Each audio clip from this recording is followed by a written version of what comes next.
शानदार कैनरी। प्रेरितों के काम 16वां अध्याय 30 और 31। और उन्हें बाहर लाकर कहा, हे सज्जनों, उद्धार पाने के लिए मैं क्या करूं? उन्होंने कहा, प्रभु यीशु मसीह पर विश्वास कर तो तू और तेरा घराना उद्धार पाएगा। क्या आपको बचाए जाने की पुष्टि के साथ मिलने वाला अपार आनंद मिला है? पक्षी हमारे निर्माता द्वारा मानवता को दिया गया एक प्यारा उपहार है। कैनरी पक्षी के बारे में आप क्या जानते हैं? ये जंगली कैनरी का एक पालतू रूप है जो कैनरी द्वीप समूह से उत्पन्न होने वाला फिंच परिवार का एक छोटा सा गीत पक्षी है। दक्षिणी ध्रुव पर पहुंचने वाले पहले व्यक्ति रोल्ड अमुंडसेन द्वारा लिखित पुस्तक द साउथ पोल में कैनरी पक्षी का उल्लेख किया गया है। बर्गन से हम क्रिश्चियनसैंड गए, जहां फ्रेम को डाक किया गया था, और जैसा कि पहले ही उल्लेख किया गया है, कुत्तों और कुत्ते के भोजन के साथ शेष पोषक को जहाज पर ले जाया गया था। जब हम नॉर्वे से निकले तो जहाज पर जीवित प्राणियों की संख्या 19 पुरुष, 97 कुत्ते, 4 सूअर, 6 वाहक कबूतर और 1 कैनरी थी। क्या आप कल्पना कर सकते हैं कि लगातार समशीतोष्ण गर्म जलवायु से एक उष्णकटिबंधीय पक्षी को एक जहाज पर ले जाया जा रहा था, जिसमें बर्फ से ढके दक्षिणी ध्रुव के ठंडे तापमान और अत्यधिक अंधेरे और तूफानों से लड़ने में बहुत लंबा समय बिताने की उच्च संभावनाएं थी। पेंगुइन को उस जमी हुई जलवायु में रहने के लिए डिजाइन किया गया था, लेकिन कैनरी को नहीं। खोजकर्ता एक कैनरी क्यों ले गए? क्योंकि वो कैनरी गाएगी। हाँ, वे खोजकर्ता एक ही कारण से एक नर कैनरी को अपने साथ ले गए। वे जानते थे कि वे अपनी विषम परिस्थितियों और निराशाजनक प्रतीत होने वाली स्थितियों में प्रोत्साहन के थोड़े से संकेत के लिए भी बेताब होंगे। इस कहानी का हमसे क्या लेना देना है?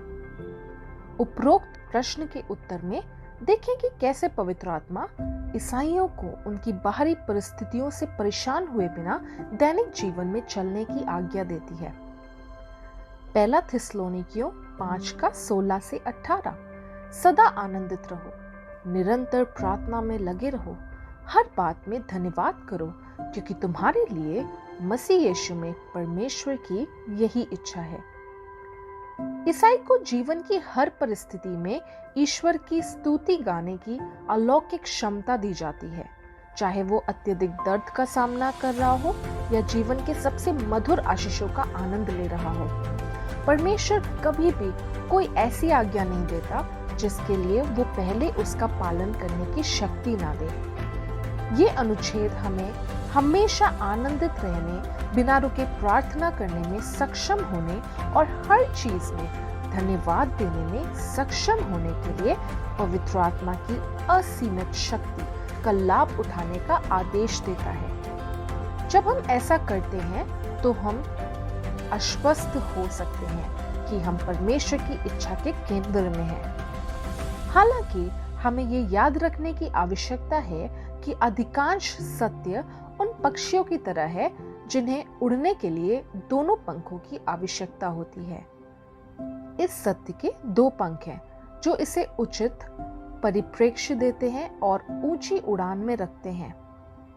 इनमें से एक पंख पहला थिस्सलुनीकियों 5:16 से 18 में दर्शाया गया है, आनंदित रहना, निरंतर प्रार्थना करना और निरंतर धन्यवाद करना, और दूसरा पंख हमें सभोपदेशक 3:4 में दिया गया है, जीवन में रोने का समय, हंसने का समय, विलाप करने का समय और नाचने का भी समय है।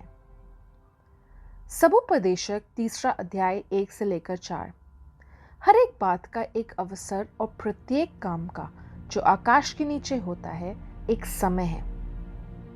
जन्म का समय और मरण का भी समय, बोने का समय और बोए हुए को उखाड़ने का भी समय है, घात करने का समय और चंगा करने का भी समय, डाह देने का समय और बनाने का भी समय है, रोने का समय और हंसने का भी समय, छाती पीटने का समय और नाचने का भी समय है। हाँ, शोक सहित हर चीज का एक समय और मौसम होता है। भले ही दर्द हमारी आंखों को आंसुओं से भर देता है, फिर भी हम परमेश्वर की प्रशंसा गा सकते हैं, क्योंकि हम ऐसा करने में सक्षम होने के लिए ही बनाए गए हैं। यदि अवसर दिया गया, हम अपने साथ क्या ले जाएंगे जब हम पूरी तरह से विदेशी बर्फ से घिरे, सूरज से रहित, कोई हरियाली नहीं, कोई वनस्पति दुनिया नहीं और कुत्तों से घिरे हुए एक छोटे से कैनरी के अद्भुत चित्रण के बारे में सोचते हैं जो उसे खा सकते हैं? जी हाँ, कैनरी ने ठीक वैसा ही किया जैसा परमेश्वर ने उसे करने के लिए कहा था। कैनरी ने गाया क्योंकि परमेश्वर ने उसे गाने के लिए बनाया था।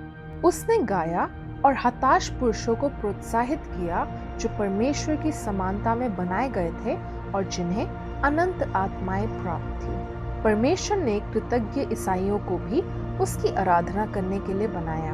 हमें जीवन में अपने उद्देश्य की पुष्टि करने और अपने जीवन गान को गाने के लिए सही नोट्स के लिए अपने नियमित मार्ग से आगे देखने की आवश्यकता नहीं है।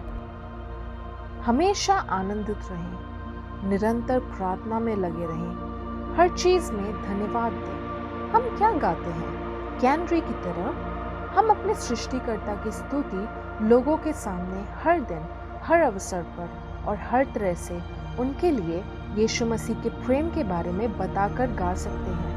हम इस जीवन काल में बिना रुके परमेश्वर की स्तुति गाते हैं, ये जानते हुए कि पृथ्वी पर हमारा समय केवल हमारा अभ्यास ऑडिशन समय है। ये ऑडिशन का समय हमें अनंत के लिए तैयार करेगा, जिसमें हम परमेश्वर की स्तुति गाना जारी रखेंगे।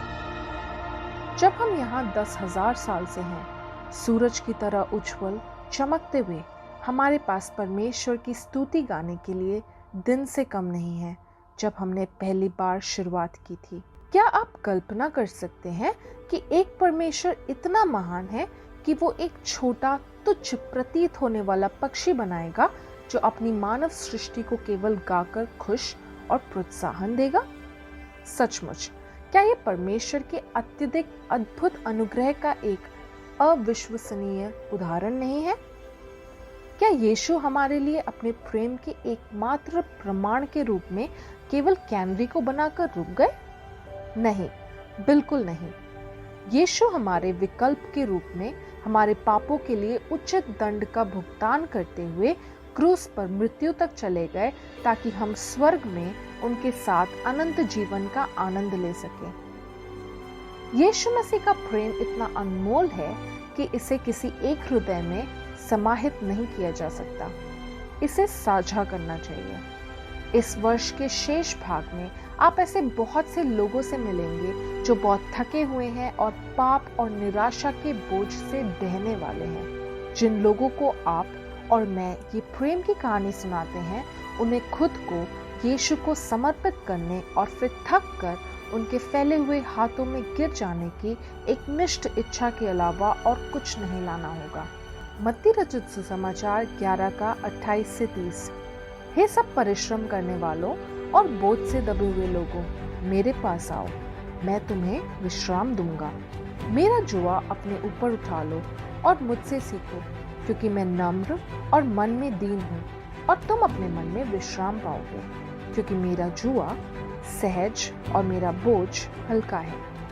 जैसे ही हम भविष्य की ओर देखते हैं, हमें कुछ भी नहीं दिखता, अंधेरा है। कुछ मायनों में भविष्य हमेशा बहुत ही निराशाजनक और हतोत्साहित करने वाला दिखता है। आइए हम अपने मन की शेष यात्रा के लिए अपनी कैनरी को याद रखें। इसके बारे में सोचें।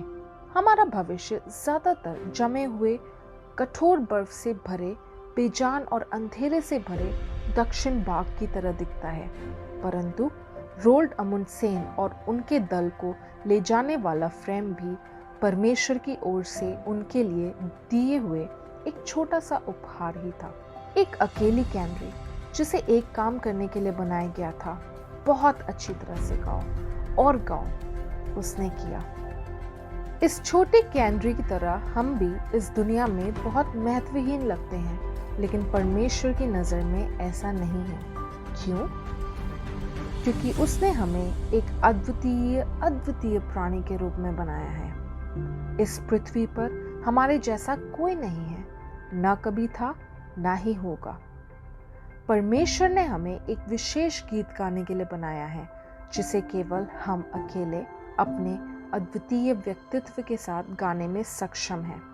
हमारे अद्वितीय व्यक्तित्वों के साथ परमेश्वर की स्तुति गाना या अपने पड़ोसियों से प्रेम को व्यक्त करना केवल यीशु मसीह की प्रेम के बारे में बताने के अलावा और किसी चीज से पूरा नहीं हो सकता जो उनके लिए व्यक्तिगत निजी तौर पर और पूरी दुनिया के लिए किया गया था।